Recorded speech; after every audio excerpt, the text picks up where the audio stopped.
దేవుడు ఆలోచిస్తున్నాడు. ఉన్న చిత్రాగ్ని దేవుడు కన్నే నడుస్తున్నదే. రెండు నేత్రములు మూసినప్పుడు దృష్టిలో ఉన్న చిత్ర కన్ను తెరిసరా. ఆ చిత్ర కన్ను ద్వారా అది శక్తి మీద అగ్గినెల్ల గుడిసినది. ఓ దేవుడు అగ్గినెల్ల గుడిసినది. రామ రామ ఆ అగ్ని లోపల రామ రామ కాలిపోత ఉన్నదమ్మో ఓ దేవుడా. అమ్మవారు భస్మం అయిపోతున్న ఏమంటున్నది, కాలుతున్నది అమ్మవారు. వాదిశక్తి ఏమంట ఉన్నది,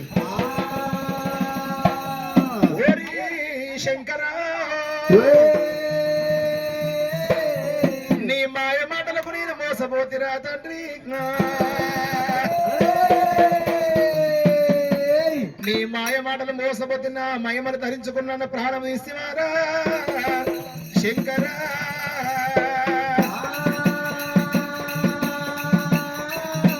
ఈ జన్మలో బిడ్డలార మీతోటి నా ఆశ నెరవేర్చకపాయరా. రాను రాను జన్మ ఎందు భూలోకమందు వాడి వీళ్ళనై నీకు బిడ్డనై పుడతానన్నది అమ్మవారు దేవి.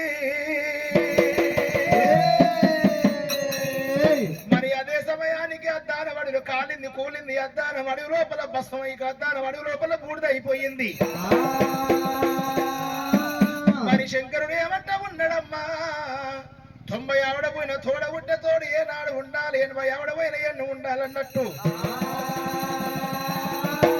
అలనాడు ఆదిశక్తి చేతులు నా ఇద్దరు అన్నలు భస్మైపోయినారు. ఇవాళ ఆదిశక్తి మహిమలు నా దగ్గర ఉన్నాయి. అదే మహిమలతోటి నా ఇద్దరు అన్నల్ని బ్రతికించుకుందునా. బ్రహ్మదేవుని విష్ణుదేవు దగ్గర వేసుకొని జర వచ్చినాడు. ఆదిశక్తి మహిమల గల్లవాడమ్మా. మహిమలతోటి బ్రహ్మదేవుని విష్ణుదేవి లేపిండు. లేచిన వాళ్ళు బ్రహ్మదేవుడు విష్ణుదేవుడు ఏమంటున్నా, అయ్యా శంకర ఇవాళ మేము సత్య పుట్టినందుకు మాది ఎంగిలి బ్రతకైపాయే తండ్రి.